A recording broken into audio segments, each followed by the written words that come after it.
Good morning, everybody. Thank you for joining me this morning to take a look at Psalm 139. I wonder if you've read it already. I actually used part of it in my sermon Sunday morning, but that's not exactly where I'm gonna go with it. But this psalm is a great psalm, and it's about God's relationship with us. You know, we talk about us having a relationship with God, but this is about God's relationship with us. And I just think it has some great words in it. I'm going to read the first 6 verses. I like them. He says, Lord, he says, you have searched me and known me. You know my sitting down and you know my rising up. You understand my thoughts from far off. You comprehend my path and my lying down. You are acquainted with all of my ways.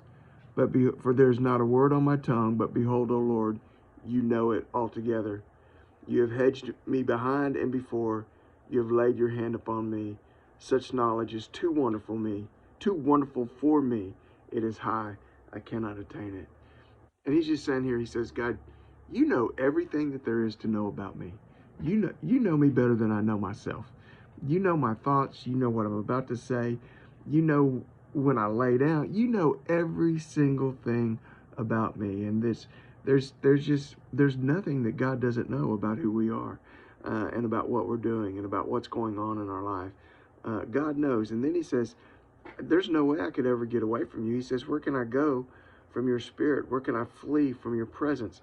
If I ascend into heaven, you're there. If I make my bed in hell, behold, you are there. And he just talks about how God walks him through and will walk him through the night, walk him through the day, that there is just no escaping God.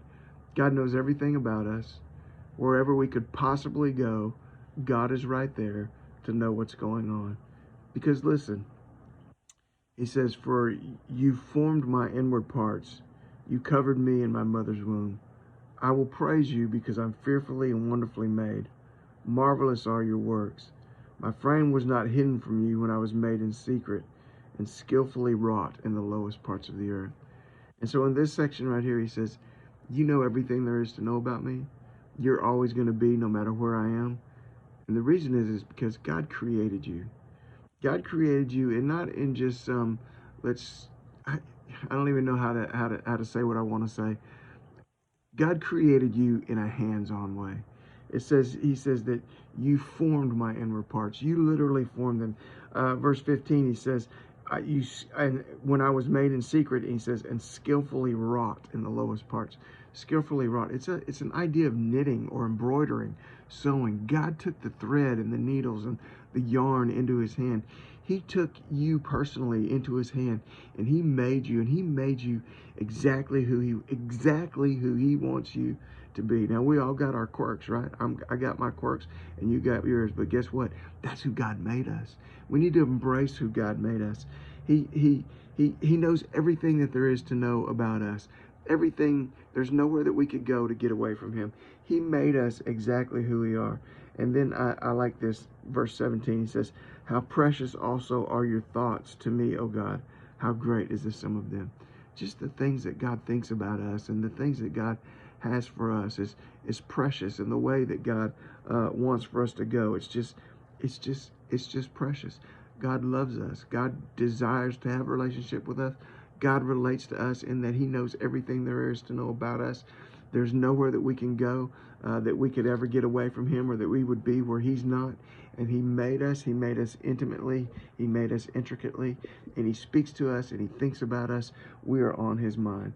And he just ends this psalm by saying, so search me, O God, know my heart, try me, know my anxieties, and see if there's any wicked way in me, and lead me in the everlasting way.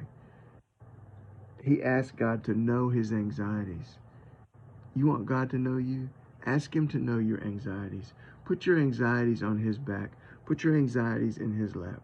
Put everything about you that you don't like into his arms. Let him know you, because he already does. And let him lead you in the way to everlasting life.